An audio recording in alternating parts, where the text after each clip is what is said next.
I'm Alexa. And I'm Cadence. And we're Something Sinister Podcast. I changed clothes. She did. She was like tired of showing you guys her coochie. So my chichi. My coochie cooch. No, she actually my delicate did not. Little flower. I know. She didn't even flash. She did good. I didn't. She sat there like prim and proper. Yeah, she didn't even fucking But then move. I realized I couldn't because we were at my place and everything's like low to a table. I couldn't face you, so I felt like I had felt like I was like looking at you over my shoulder the whole time. I also just realized there's a hole in my pants. Oh my God. Who are you? I'm falling apart. You are falling apart. But anyways, so we're back. Yeah, we are back. So this is part 2 of Charles Manson. Back in black. I know, right? Yeah, because the blacks were just about to take over the world. Yeah, they are. Okay. Pretty much. That's according to Charles They're Manson. Back in black. Okay. So before we get started, disclaimer, our videos and podcasts are for entertainment purposes. All information discussed is found on the internet. Keep in mind, we will talk all things sinister that may not be suitable for all audiences. Viewer and listener discretion is advised. Drinking word is still family. Okay. Family. All right. So are we ready for the creepy shit? Are you ready for it? Can you hear me swallowing? Not really. Like that was aggressive. Yeah, probably, but not really. I'm dehydrated. Okay, yes, we are ready. Ready for the creepy shit. Ready Cult for shit. the creepy Cult shit. Cult shit. All right. So March 23rd, 1969, Charles decided to visit the Tate residence at 10050 Cello Drive, looking for a man named Terry Melcher. Terry was a music producer, and Charles wanted to produce music. Yes. He was a musician, so he was wanting to meet with Terry so Terry could publish his music. Well, he was there talking to lots of people that were in the industry, and as we know, Sharon Tate was an actress. As Charles was about to leave, somebody at the house, I couldn't find who it was that told him this, but somebody at the house told him, hey, whenever you leave, just leave out of the back alleyway. Okay. That is pretty bad because now he could kind of see how the house was laid out and how he could plan his attack in the future. So it said that Terry also told Charles that his music sucked and that he was not going to help him pursue his music. And so this could be possible motive for why he did what he did. Wow. Man, if I killed someone every time they told me I sucked, I would be the biggest mass murderer in the world. I know. If you killed someone that told you that you were ugly, me today telling you to change your black lipstick, I could have been dead. Then my boss the other day, I wore a wig to work and he looked me right in the face and said, you look like shit. Like he would be dead. Right. A lot of people would be dead. A lot of people would be dead. Good thing I'm so tough. So strong. Good thing I've got nerves of steel. Anyways, back to the family. So fast forward to July 31, 1969. A man named Gary Hinman was friends with one of the family members, Bobby Busoli. He unfortunately was found dead. Is Bobby Buccelli somebody? I don't know, maybe. Buccelli. Why does that last name? I know you're saying Busoli, but I keep wanting you to say Buccelli. Yeah, I don't know. I feel like Bobby Buccelli. Like Bobby Boucher. Maybe that's what I'm thinking of. That's what I'm thinking of. Okay, Bobby I'm like, what? Boucher. This name just is like just from slightly your favorite off. actor, Adam Sandler. No. Waterboy. Anyway, love that movie. Love him. Best actor in all the world. Anyway. That is seriously the dumbest thing. You're dumb. Hate you. Anyway, so Gary was found stabbed to death by Bobby, unfortunately. And on a wall in Bobby's house, in Gary's house, Bobby had written in I Gary's heart blood. the Beatles. No. He wrote "political piggy" on the wall in his blood. Political piggy? Yep. Wow. Yeah. I feel like... No, I'm not going to say it. Okay, don't say it. Okay. Wow, that's rough. It is rough. It's sad because they were friends. Yeah. It said that there was an altercation between the two of them. Gary tried to tell Bobby to get out of the cult, but Bobby was like, "You're crazy. This isn't a cult. It's a family." And, well, Gary ended up dead. However...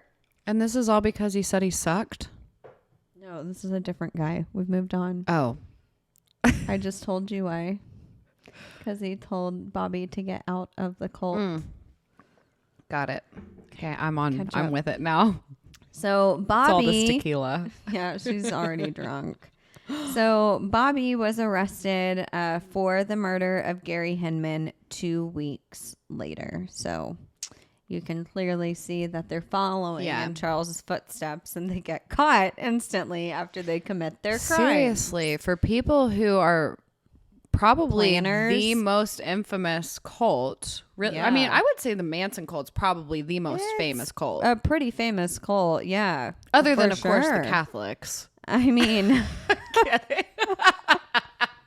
I'm not going to go there. I just wanted to see her reaction. I'm not going to go there. Like, they seriously fuck up a lot. Oh, yeah. They're very, very messy. Very messy. Anyways. All right. So August 9th, 1969, Susan Atkins, Patricia Krenwinkel, Tex Watson. That's like a tongue twister for me. Tex Watson? Yeah. Tex Watson. Yeah, it's kind of hard to say. I know, right? You kind of feel like you're like,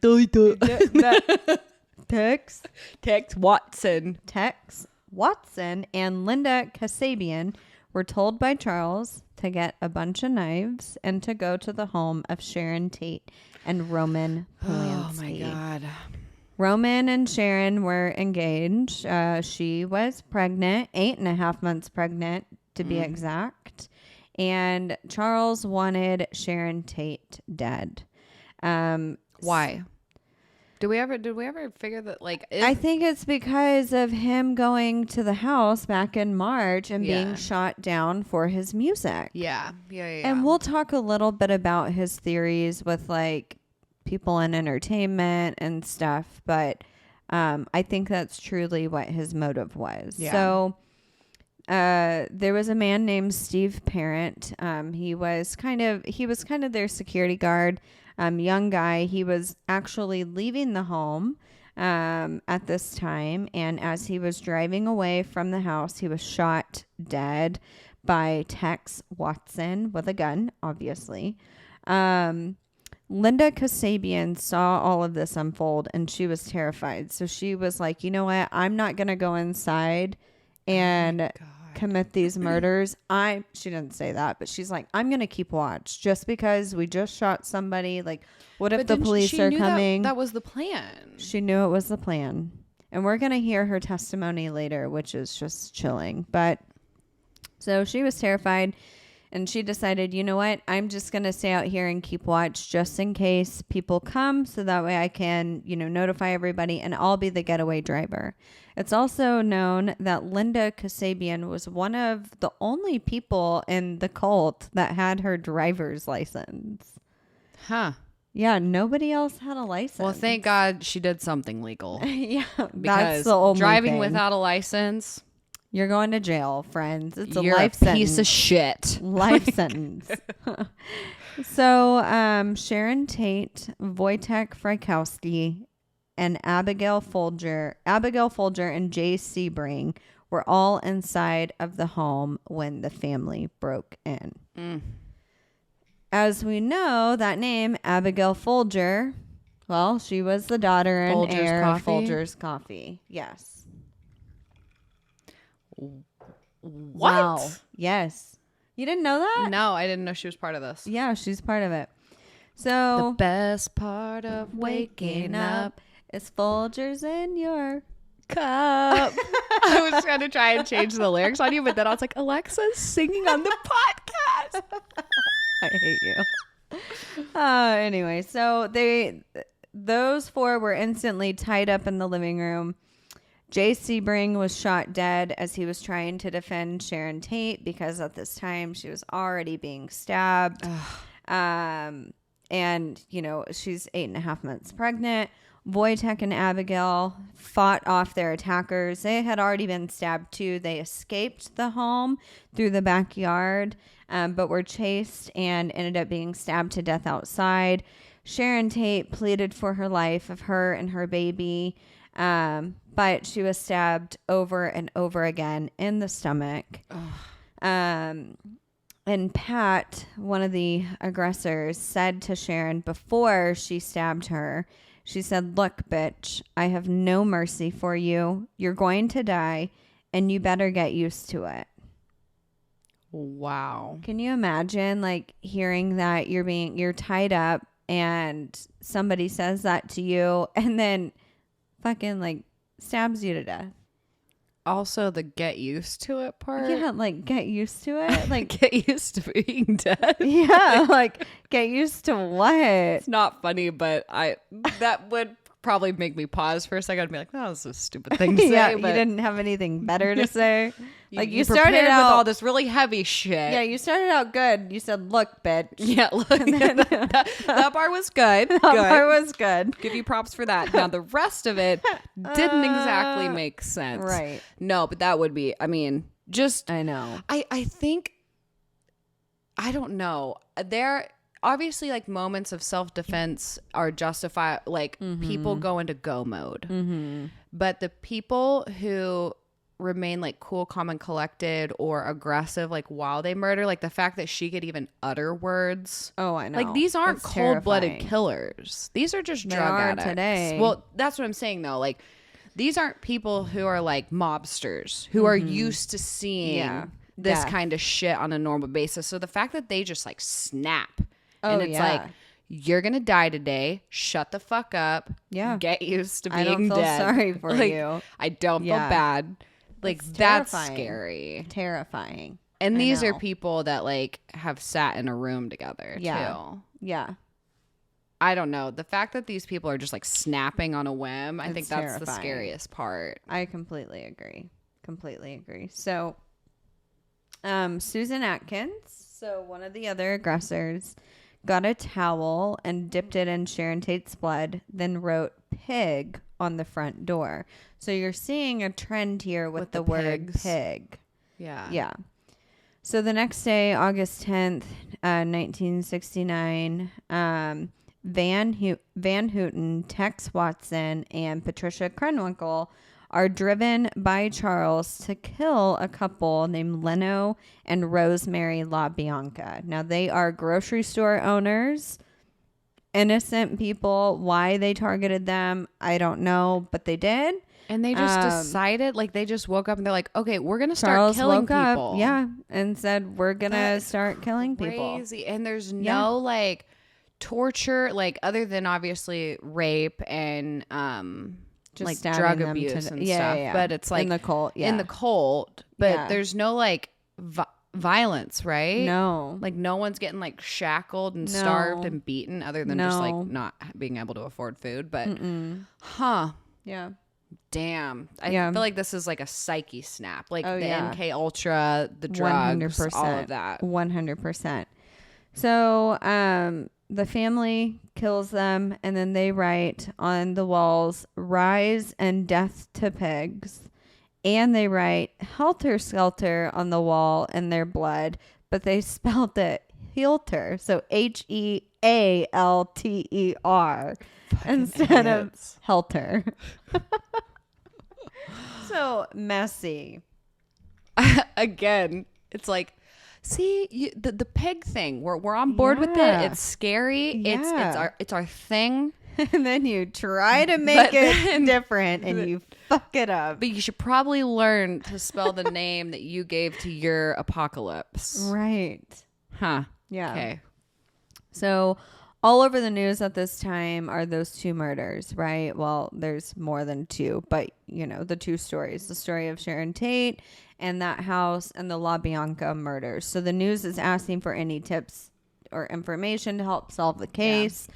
And obviously, since celebrities were murdered, I mean, Sharon Tate was an actress and there were other people that were in the industry, plus Abigail Folger. You can only imagine, like, this is a high profile case. Well, my thing is how are they not getting caught? Like, they get caught for everything, and then these are very messy murders. Well, just wait.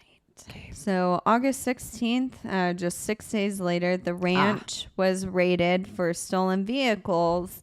Charles was actually arrested because he was stealing the vehicles, but told the family that he believed a man named Donald Shea turned him in. Now, Donald Shea worked on the ranch as a horse wrangler because, again, they're living with this old man. They're taking care of the farm. They're taking care of this ranch. But this man named Donald was actually taking care of the horses. Charles thought that he's the one who went to the police and told the police that Charles was stealing vehicles and had a bunch of stolen vehicles on the property. Donald was found dead 10 days later. Wow. Yeah. So that just kind of goes to tell you that the family is ruthless. Like, clearly. They are just snapping. Yeah. Not stopping. And again, I know that they have this whole black people are going to take over, white people are going to be the saviors, but like, what are they doing this for? Like, at least with the other cults that we've talked about, like they have, I mean, the foundations are awful, but at least they have like solid set of beliefs and foundation. Right. I feel like this is so messy, and it's like, well, I am Jesus and going to protect you against the black people, but like there's nothing else. No, the only motive is that Charles was turned down opportunity after opportunity, for his music career. Yeah. His music career was not taking off. Unfortunately, his music fucking sucked and everybody saw it. Yeah. And so he is just retaliating. I mean, he is seeing red. He is brutal. As we heard, Scorpios are brutal. Yeah. And so that's all this is anger and him wanting to retaliate. Damn. So September 1st, 1969, so a couple of weeks after the Sharon Tate murders, a 10-year-old boy finds a gun in the bushes near his home. He shows his parents, and the parents call LAPD because they're like, whoa. And they lived right around the corner from Sharon Tate. So fast forward to October 12th, 1969, same year, Charles is arrested again for grand theft auto and put in jail. So he was booked and released and then finally arrested again once they could state, oh yeah, he is guilty. He's the guy for these stolen vehicles. Fast forward to November 6th. And it's important that I go through this timeline because you've got to understand where Charles was and where everyone was during this time. So November 6th, Susan Atkins, again, one of the aggressors, was arrested on other charges. Some say it's related to the grand theft auto. And while she is in jail, she tells another inmate named Virginia Castro Graham that she was the one who murdered Sharon Tate and was involved in the Sharon Tate murders. She said to this woman, Virginia, that the family isn't done and their death list includes others such as Elizabeth Taylor, Richard Burton, Tom Jones, Steve McQueen, and Frank Sinatra. Okay, yeah, these people they're just drug addicts. They're drug addicts and they're following Charles's orders, and he's just fucking pissed because he didn't make it into the music industry. Like, what a fucking nut. What? Just a little pissy pants. Like, get the fuck over it. Mm-hmm. This isn't even like, oh, I'm going to go punch someone in the face because they pissed me off. No, this is like, I'm going to go on a murdering spree because I was told that I sucked. Yeah. Huh. Interesting. So Virginia obviously was like, freak the fuck out. And so she told another inmate named Ronnie. And then Ronnie ended up telling the guards, like, hey, I need to talk to LAPD staff. Yeah. And so Ronnie and Virginia were interviewed and they told them everything that they knew. So fast forward 6 days later. Also, I mean, great on this inmate for caring. Yeah. But it kind of surprises me. And I guess that's like the point of jail is to be rehabilitated, or it should be the point. It should be the point. Like, well, you know, we'll be a good person. But I'm kind of surprised that they like, hey, this is wrong. Someone's doing something wrong. Right. Like, it's kind of like tattletelling. Oh, 100%. I mean, I'm glad, obviously. Well, and I think because this was such a high profile situation. Yeah, maybe like, that's it too. Like, attention. They're seeing it all over the news. And then they have this crazy fucking bitch come in to jail. And she's like, oh, yeah, we're not done. Oh, I murdered her and we're not done. We're actually going to kill Tim Burton. We're going to kill fucking Elizabeth Taylor, Frank Sinatra, and others. And so, I mean, such a high profile case. You're like, what the fuck? Okay, I'm not a snitch, but I'm a snitch today. Yeah. So, I mean, I get it. Got some news. So, fast forward 6 days later, a man named Al Springer. Al was part of the family early on, whenever the family had started. He ended up going to the LA Police Department and told them that he visited Charles on the ranch on August 11th or August 12th. So that would have been 5 or 6 days later after the Tate murders. And he said that Charles was bragging about knocking off 5 pigs.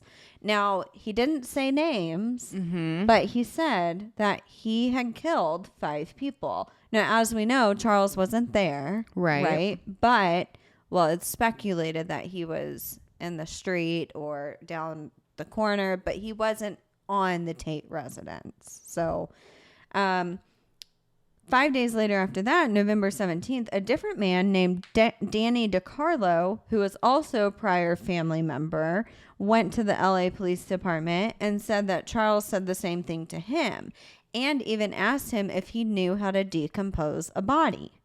So, like, now you have these 2 girls in jail who just said who was involved. Yeah. And then you have 2 random men come to LAPD and say that Charles Manson killed 5 people. Right. I mean, it's worth looking into. It's definitely. I mean, but keep in mind, Charles is in prison at this time for Grand Theft Auto. Yeah. Too. So, which he wasn't at the time of the murders, but shortly after he was. Yes. Again, you know, worth looking into. Definitely. So, also at this time, the family had grown to be over 100 people.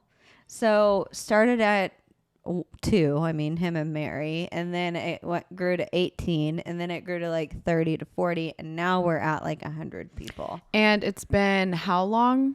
A year? They started this in, 1968, 67.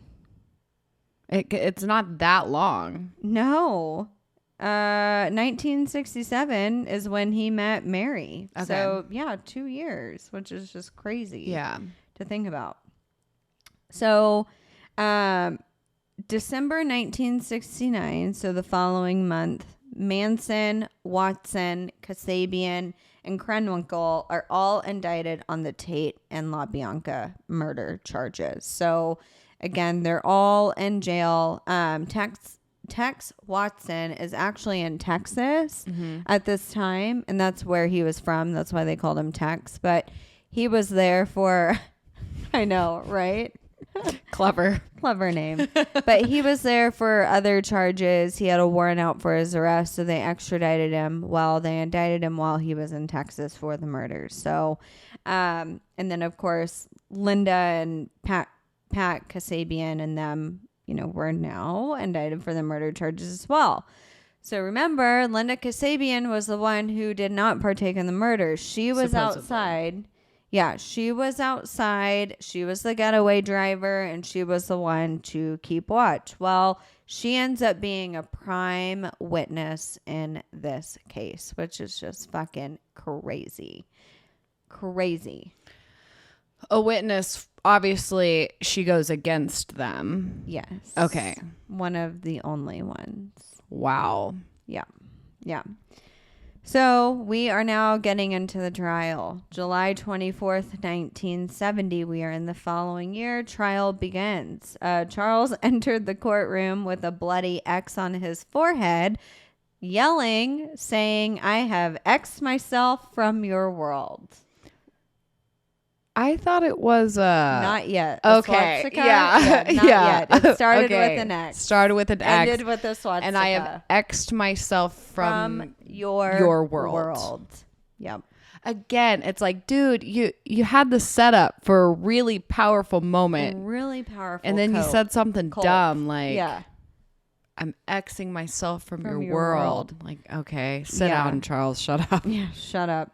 So, prosecuting attorney Vincent Bugliosi said that part of this trial would be to call upon his principal witness, and his principal witness was Linda Kasabian. Mm-hmm. She was actually promised immunity in exchange for her testimony. Now, it's said that Linda never asked for anything in return. Like, when they brought her in for questioning, she just said, you know what? I feel terrible about what happened. This is not the direction that I thought the family would go in, and I will give you all information that you want for nothing in return. Wow, and good for her.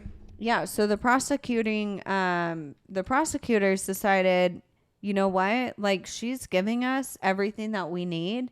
We're going to give her immunity for it. And so I know, but you're going to kind of hear about her character in a little bit. And so some disagree with it, but some agree. So I'll ask you at the end what you think. I'll take notes. Right. Take those notes. So Linda was able to tell the jury that Charles was obviously the one in charge of the murders, the one who called the shots, and was able to tell and show evidence against him. As we know at this time, he's trying to say that he wasn't involved. He's saying that he wasn't there. How could he be involved? You know, if they wanted to go and commit these murders, that's on them. It's not on him. So he's trying to claim that he is 100% innocent, has zero involvement, which I'm sure in any of these murders. They're really feeling good about that. Oh, yeah. Right. So 3 days later, so let me back up. Linda hasn't testified yet, right? The prosecuting attorney says, here's my prime witness. Here's what she knows. Here's who she is. And so she's going to be testifying in a couple of days. So a couple of days later, he calls on Linda Kasabian, and Charles's attorney, right when she gets up on the fucking witness stand, says, "Object, Your Honor, on the ground. This witness is not competent and is clinically insane." And so the judge quickly shut that down. He's like, no, she's not insane. She is competent, and I'm going to hear what she has to say. Right. Thank God, because Linda ended up being on the stand for 18 days. 18 days she was on the stand giving her testimony of everything that she witnessed and everything that had happened in the cult, the family. Wow. Yeah. Holy shit. Mm-hmm. Yeah.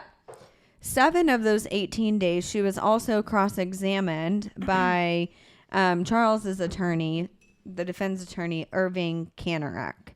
So it's also said she never broke once. She never said, I need a break. She stayed strong the entire time.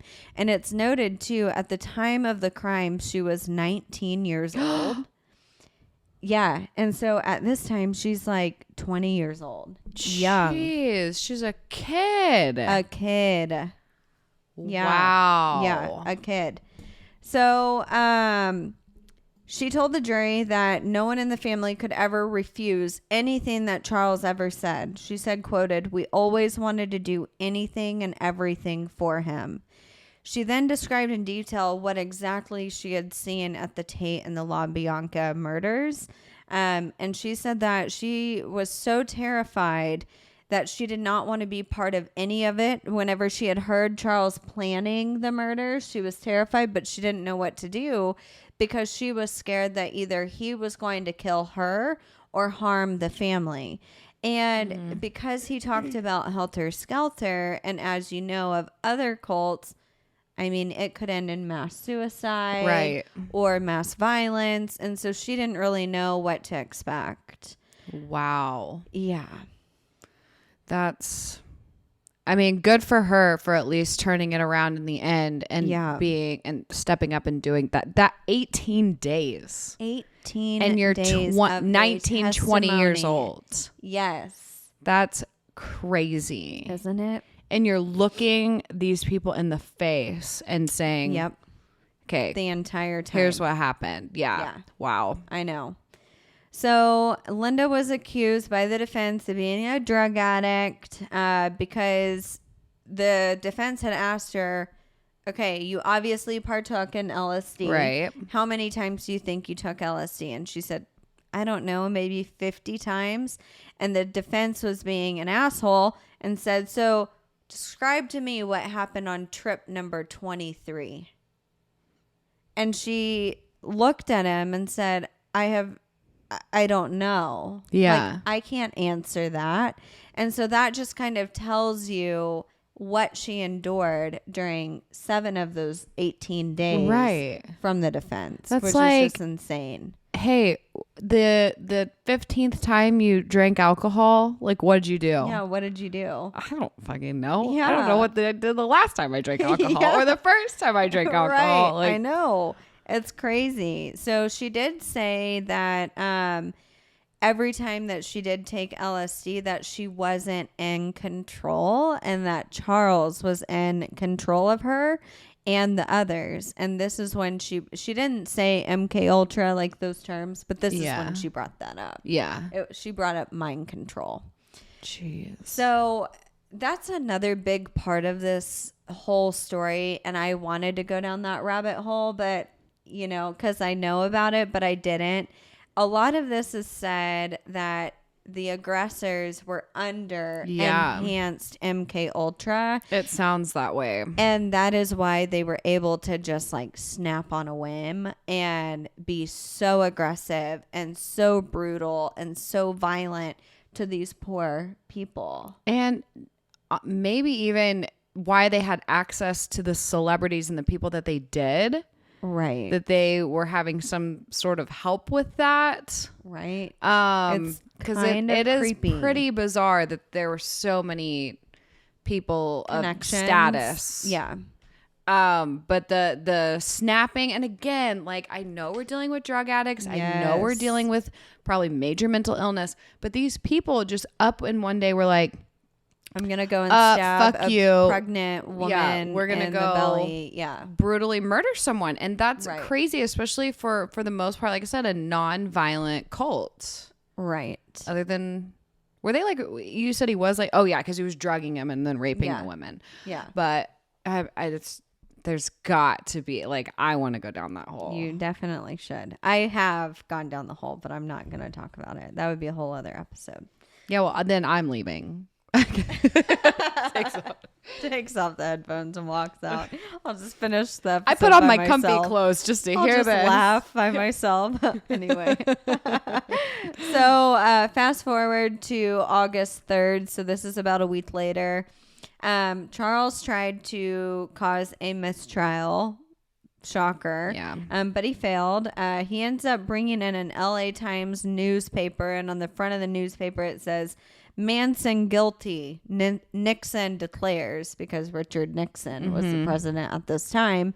And so the defense had asked for a mistrial since the jury was now persuaded by the president that Charles Manson was guilty. But the judge denied.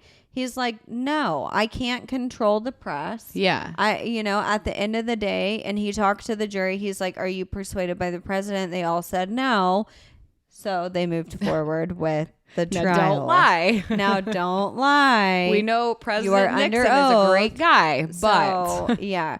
But, at the end of the day, like, everyone saw the writing on the wall. Literally in blood.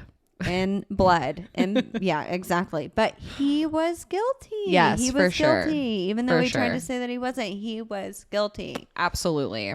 So, another key witness in this trial was a man named Paul Watkins. Paul Watkins was a member of the family, and one of the men who would recruit young women into the cult and into prostitution. Okay. So that was his role. He was young whenever he joined the cult. He was 19 himself. So keep that in mind, very young and naive. But he said in part of his testimony that Charles discussed Helter Skelter all the time and said some crazy things about Helter Skelter. The full interview, if you guys want to read it, I highly, highly recommend because it's just fucking fascinating. It's famoustrials.com/Manson. So Famous Trials, it's famous-trials, just FYI. But you should definitely read it. So here are a couple of quotes of what Paul said about Charles Manson and Helter Skelter. So that way we kind of get an understanding. So this is Charles going into detail about what Helter Skelter will be. Yes, but told by Paul. Got it. Okay. At court. Okay. There would be some atrocious murders that some of the spades from Watts would come up into the Bel Air and Beverly Hills district and just really wipe some people out. Just cut bodies up, smear blood, and write things on the wall in blood, and cut little boys up and make the parents watch. So in retaliation, this would scare. In other words, all the other white people would be afraid that this would happen to them. So out of their fear, they would go into the ghetto and just start shooting black people like crazy. But I thought the black people were going to take over. Yeah, right? Okay. So another quote was, yes. So after Whitey goes into the ghettos and shoots all the Uncle Toms, then the black Muslims come out and appeal to the people by saying, look what you've done to my people. And this would split Whitey down the middle between all the hippies and the liberals and all the uptight piggies. This would split them all in the middle and become a big civil war. It would start and really split them in all different factions, and they would just kill each other off in the meantime through their war. The attorney asked if Charles said where him and the family would be during Helter Skelter, and Paul said, yes, many times we asked that there would, and then he said that there would be a city of gold, but there would be no life, and there would be a tree there that would bear 12 different kinds of fruit that changed every month. And this was interpreted to mean that this hole was also down under Death Valley, California. So what he's saying is the family's going to start murdering people. Right. They're going to cause mass chaos. And then the white people, the white rich people, are going to be terrified and think it's the black people in the ghetto. But then the black people in the ghetto are going to realize, well, wait, what did we just do? What's going on? It's the white people that are killing people. So then they're going to start a huge race civil war. Okay. And that's what Helter Skelter is. So then they're asking, well, what's going to happen to us, the family?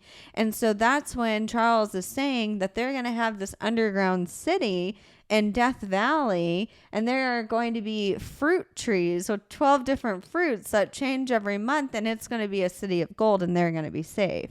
So continuing... Wow. The attorney says it's a lot.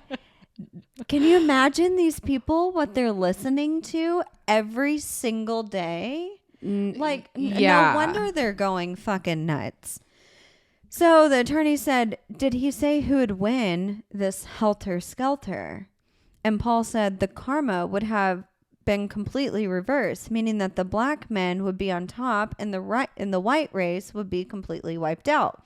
There would be no one except the family. The attorney says, except for Manson and the family, right? And he says, yes.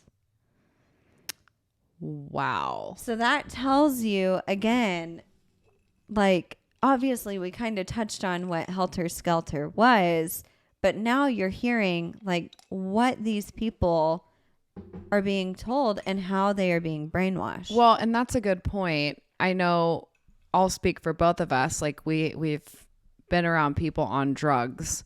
Yeah. And it's hard to even like sit and have lunch with someone who's, I'm thinking specifically of someone who I knew that was possibly allegedly on meth. And my God, I couldn't sit there for an hour with this girl. Right. Because she just rants and changes the subject. And it's like the brain is all over the place. Yes. And it's like, oh my God, like you feel like you're crazy because you're sitting there making logical points. Oh, yeah. You're sitting there talking about the weather. Right. And just like anything that where you can find like almost like some grounding. Yeah. And it's like they're just boom, boom, boom, boom, all boom, boom, boom, boom, all over the place. There's no logic. There's no, or like they have their form of logic. Yes. So I can only imagine that for almost 2 years of listening to this and being on major drugs, that these people just all had to be just insane mentally. Yeah. Just fucking brainwashed, man. Brainwashed. Or go from maybe being like, oh my God, I can't take one more day of listening to this. But then you get your drug fix or whatever. And then you're snapped right back into the cycle. Like, I just can't imagine what the day to day was like listening to that shit. I know. So now you see why they're all fucking crazy. Yeah. And they're all under this mind control and control from Charles Manson. Yeah. And so it's just nuts. So sorry, that was my throat. So fast forward, we are now to November 16th, 1970. So after 22 weeks of testimonies. 22 weeks. 2 years. What? Isn't that 2 years? No, there's 52 Oh, that's months. Sorry, I was thinking months. I'm tired. 22 weeks of testimony. The prosecution finally rested. The woman who had never said a word now started, or the women, so Pat and, all those crazy bitches who had never said a word part of this entire 22 weeks, decided that they were going to stand up and start shouting, saying that they wanted to testify and they wanted their voices to be heard. Oh, yeah. Oh, my God. They started screaming in court saying that Charles had nothing to do with any of the murders and that they were the masterminds behind it and that they were the ones to plan it all and trying to cause a mistrial. They obviously got escorted out, taken back to jail. The next day in court, Charles all of a sudden stands up and says that he wants to testify. So now the testimony was all over the place and a mess. The jury is now confused. They're like, whoa, what is going on? And he was saying the same thing. He's like, I've never done anything. He said, I think I cut this out, but I'll get to it. Anyway, he said, give me the opportunity to testify. I wanted to, what's it called? Be my own attorney. I wanted to represent myself in court, and that was denied. So give me the time to be able to speak. And so the judge allowed him to speak and to testify. Oh, I'm sure this was great. This is great. So he said, quoted, I never went to school, so I never growed up to read and write too good. So I have stayed in jail and I have stayed stupid and I have stayed a child while I watched your world grow up. And then I look at the things that you do and I don't understand. These children that come at you with knives, they are your children. You taught them. I didn't teach them. I just tried to help them stand up. I'm cutting out a lot of it because it's like fucking rambling, but I just put in the quotes that really, to me, I thought like showed who he was. So he then says, most of the people at the ranch that you call the family were just people that you did not want. People that were alongside the road, that their parents had kicked out, that did not want to go to juvenile hall. So I did the best that I could. I took them up on my garbage dump and I told them this, that in love there is no wrong. My father is the jailhouse. My father is your system. I am only what you made me. I am only a reflection of you. You want to kill me? Ha, I'm already dead. I have been all of my life. He then says, helter skelter means confusion, literally. It doesn't mean any war with anyone. It doesn't mean that some people are going to kill other people. Helter skelter is confusion. Confusion is coming down around you fast. And if you can't see that confusion is coming down around you fast, you can call it what you wish. Okay. So that just tells you, like, that literally just tells you the brain of this man. It's like, as a judge, what do you say after that? Like, or the other attorney? I think I would have like stood up and clapped. I think I would have been like, as Dr. Phil would say, I'd be like, well, that's 3 minutes of my life I'll never get back. Well, I think this was like 30 minutes of rambling. So again, I highly recommend that you look it up and just read his testimony. It is in the Helter Skelter book. So if you have the book, you can read it there. But after all of the testimonies and the closing arguments, the jury ended up deliberating for an entire week. So why? What did they need? It is said that there was one person that kept saying that they didn't think that Charles that Charles partook in mind control, and so they were like deliberating back and forth, but ultimately, fast forward to January 25th, 1971, the jury found all of the defendants guilty on each count of first-degree murder. And then fast forward to March 29th, they were all sentenced to death. Best day ever. Oh. Yes. I mean, kind of. Well, for two reasons, I guess. Yeah, for two reasons. Not her birthday. It's my birthday. And sentencing them all to wow. Okay. I know. Holy shit. We're not done. Oh. As the clerk read the verdict to Charles, Charles, of course, had to yell. And this was when he had the swastika on his head. So now we have a swastika. Now it's a swastika. Okay. So it started as an X, but that had already healed because we've gone through trial and now it's a swastika. Okay. So he yelled, "You people have no authority over me." Oh, okay. Well, we do. We do. So Patricia Krenwinkel yelled, "You have judged yourselves." Susan Atkins yelled, "Better lock your doors and watch your own kids." And then Leslie Van Houten yelled, "The whole system is a game." You think they like practice these lines before, like the night before? They're like, okay, the what are you gonna definitely yell? Did. I'm sure they did. There are so many Lock pictures. your doors. Yeah, and watch your own kids.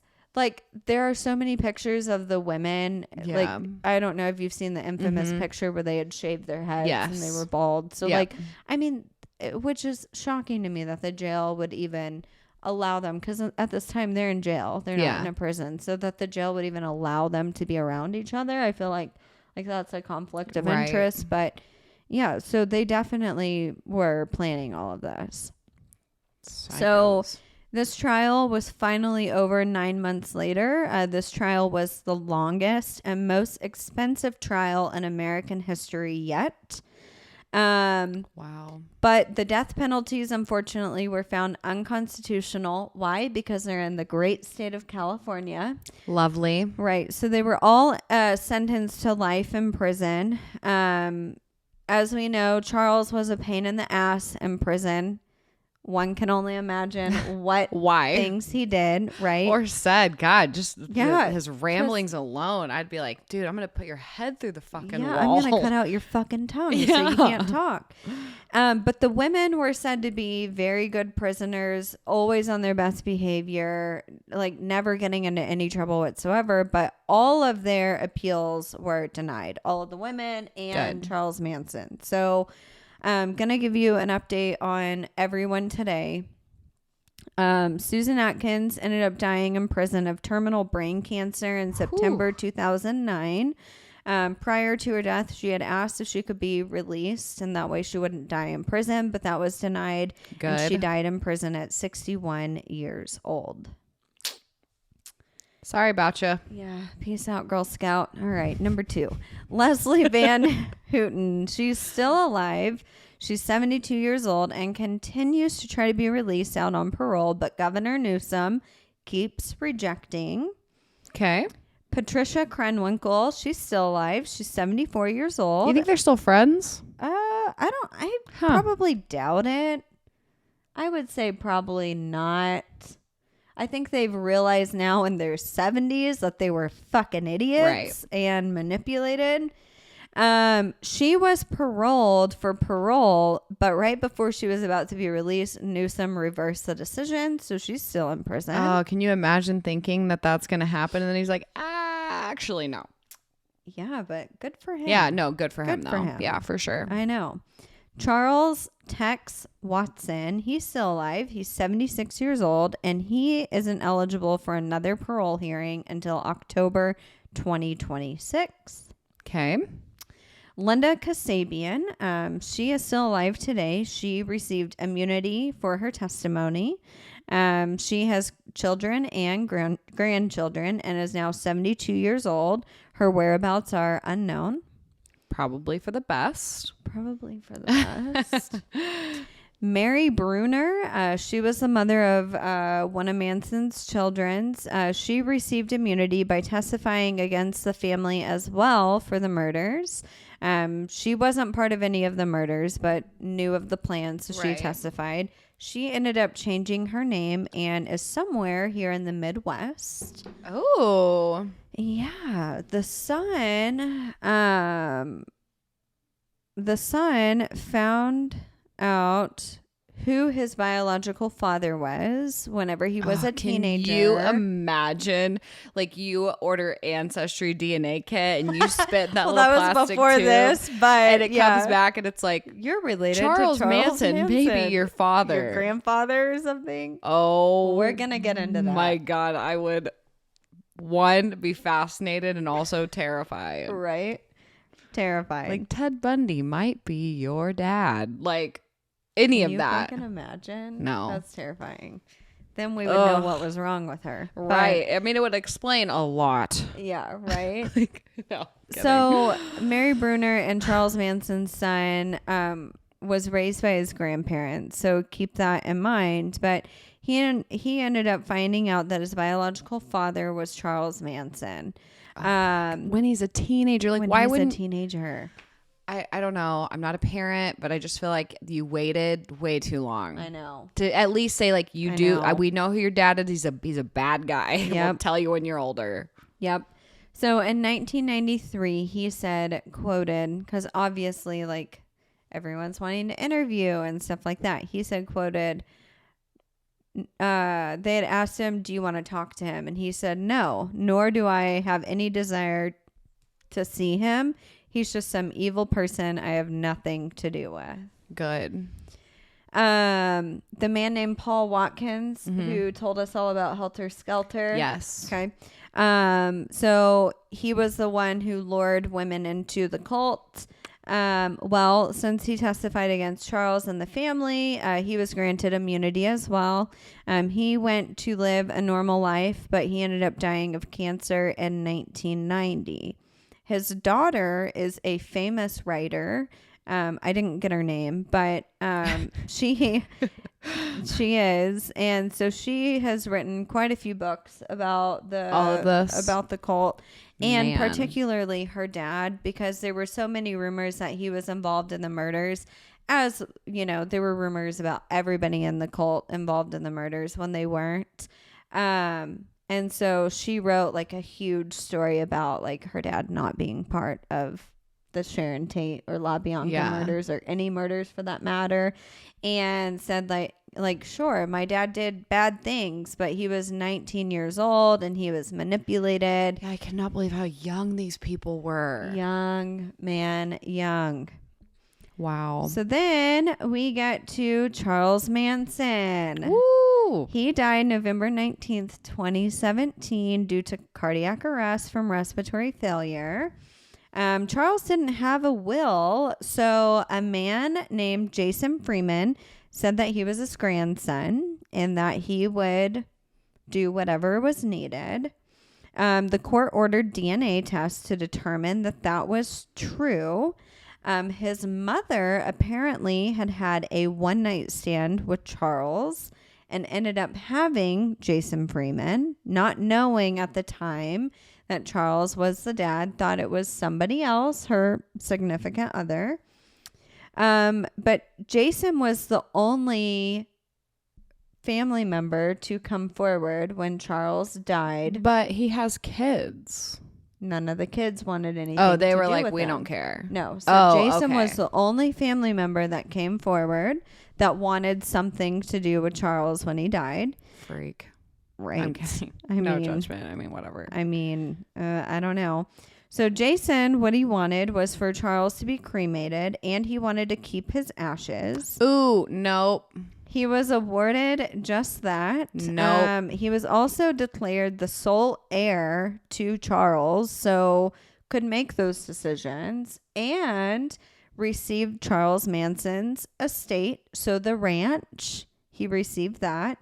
Back in the day when all of this took place in the 60s, the ranch was worth $400,000. So you can imagine in 2017 when Charles died, that ranch and that land It's probably was worth a shit ton of money. Yeah, like 1.5 million well, at least. And plus, I'm thinking now too, what about like royalties on like the people who write about him and right. all of that? Right. Okay, so maybe this guy isn't stupid. He's smart. Yeah, and I don't like the whole keeping of the ashes thing. Yeah, that's fucking Can creepy. you sell ashes? I'm sure you can sell Charles Manson's ashes. I don't know. I'm sure people would buy it. Who were we talking about when that guy was he was selling like human remains? Do you remember this? Oh, yeah. And we were finding like Instagram accounts where they were like posting like body parts, human body parts. What was this? It was just on the news. I remember we saw it and we were like, what the fuck? Like somebody is selling. And people just sell this like shit teeth and stuff. Yeah, I wonder if you can sell ashes. I don't know. Because you know some like real true crime would freak buy that shit. Would buy it and like eat it or something. Yeah, or just like put it in a museum. Put it on their wall. Be like, that's Charles Manson. Altar. Yeah. Like, make a fucking altar out of it. Right. Guys, this is a picture of my niece. This is my my boyfriend, and this is Charles Manson. I already have like a picture of my friend in my apartment where it looks like his mugshot, and I that alone is such a conversation starter. Can you imagine if I had Charles Manson's ashes? Or ashes in general, like as I can't shrine. I can't keep ashes. No, I can't either. And no judgment to people who can. It's one thing if it's your family. But can you imagine keeping the ashes of somebody you don't know? No. Absolutely fucking not. No. So this man was declared the sole heir to Charles. So he got the ranch, he got all of his belongings, including any music or artwork rights, and he got to be able to cremate him and get his ashes. So, yeah, crazy. Yeah, I'm all about taking advantage of this horrible man and profiting from him. Not on board with the ashes. Not on board with ashes. I know. So out of all three of his children, none of them wanted anything to do with him. But Jason's, wait, that's not right. I don't know why I have that. So Jason's mom had... Wait. Okay. I got the story confused. We're changing the whole story. I said Charles Manson wasn't real. No. Yeah. No, I said None Charles. of this happened. I said Charles because Jason's grandfather was Charles Manson, the cult leader. Jason's biological dad was Charles Manson Jr. His mom had a one-night stand with Charles Manson Jr., so that's how he was the grandfather. But I put on here, I just put the name Charles. I didn't put like Charles Jr., so that's why I'm like, wait, I'm getting confused because the OG Charles Manson is not this guy's dad. Right. He is grandpa. So, yeah. That's weird. They did it at the same time. But to end the story, I'm going to end it with a quote from Mr. Manson himself. And then you were going to ask me my opinion on something, but I don't remember what it was. Linda Kasabian. Oh, Do you think she should have gotten immunity? Man, I don't know about... I feel like you're an accomplice to murder. You 100% are. She saw the people run out of the home. I don't know about full immunity, but I do think she did a very good thing. I think she did the right thing. 18 days. And without her, it probably would have made things a lot more difficult. They specifically said, the prosecution said, if she wouldn't have given us her testimony, we might have never had Charles Manson. Right. Because nobody else would have come forward. It's like, you're an accomplice to murder and you were doing a bad thing. She was also a child. I mean, I don't young. You know, you're still fully capable of making right and wrong decisions. But no, I think in the end she did the right thing. And if it took rewarding her immunity to get that, it could have saved a ton more people, and it put all of these psychopaths in jail for life. So I think ultimately it was a good thing. A good decision. So I do too. All right. So to end the story, Mr. Manson himself said, quoted, "Look down at me and you see a fool. Look up at me and you see a god. Look straight at me and you see yourself." Oh, that gave me chills. I know. Is that not creepy? So look down at me and you see a fool. Look up at me and you see a god. Look straight at me and you see yourself. Oh, I don't like that. I don't either. And that's the story of Charles Manson, folks. Ooh. And I'll leave you with this quote. God. Realize. Real lies. Do you get it? I fucking get it. Okay. You know where I first saw that? Where? There was a Native American like pop-up thing down at the Branson Landing, which for people who don't know what that is, it's a shopping mall. There was a t-shirt and it's like that shitty tie-dye with like the eagle in the background. And it was like, real eyes, real lies. And I was like, whoa. You're like, and that is my quote forever. When I die, I want that on my headstone. Can you imagine? I'm going to put that in her will. That would be so fucking funny. Almost as good as Charles Manson's quote, but not quite. Not quite there. Wow, look down at me, you see a fool. Look up at me, you see a god. Look at me, you see yourself. Ooh, what does that mean? Like when he says you see yourself, like you see like probably a bad person. Yeah, and because he says whenever he's talking, when he's on his rambling rant, giving his testimony, he's talking about how, you know, everyone is evil. Everyone has evil thoughts. Yeah, that's true. Everyone, you know, it just takes a certain person to not act on them. And he also says, like, I didn't act on my evil thoughts. Other people did. I just talked about it and other people did. And he had said, you know, shame on me for not telling them to stop.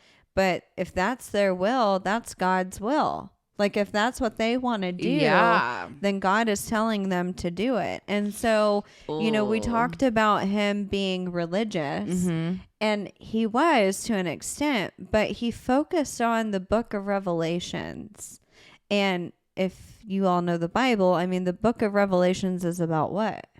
Armageddon, like the world ending. Helter Skelter. The Beatles. That's what I was. Yeah. Wait, isn't the Bible about the Beatles? Yes. That's what I thought. Duh. They mainly focus on Ringo, but yeah, pretty much. So, but no, it's like, it's so crazy. A lot of what he says is like true, but a lot of what he says is like fucking way out there. Yeah. So it's like, of course, you look in the mirror, or you think, everyone thinks negative thoughts. Everyone does negative things, but some people choose to not act on it. Right. Like, some people are stronger than others. And so I highly recommend reading his testimony. Seriously. Because it is crazy. Man. Wow. What a great story. Yeah. Happy Halloween, everyone. Happy Halloween. Kicking off Scorpio season with Charles Manson. Yeah. Holy. And we started the podcast with Golden State Killer. David Parker Ray. That was Toy Box. Oh, yeah, you're right. Golden State was mine. David Parker Ray. And then David Parker. Like, we started out this podcast with a bang. Yeah. And we are looping it back around. Whoop. Another trip around the sun with another banger. Sure are. Holy shit. I know. Wow. Well, great job. Yeah, thanks. And we'll see you next week. Is the Halloween episode coming out after this? Yeah. So Halloween will come out the day after Halloween. November 1. Is that Tuesday? Sure. Yeah. Okay. All right, guys. We'll see you then. Stay sinister. Bye.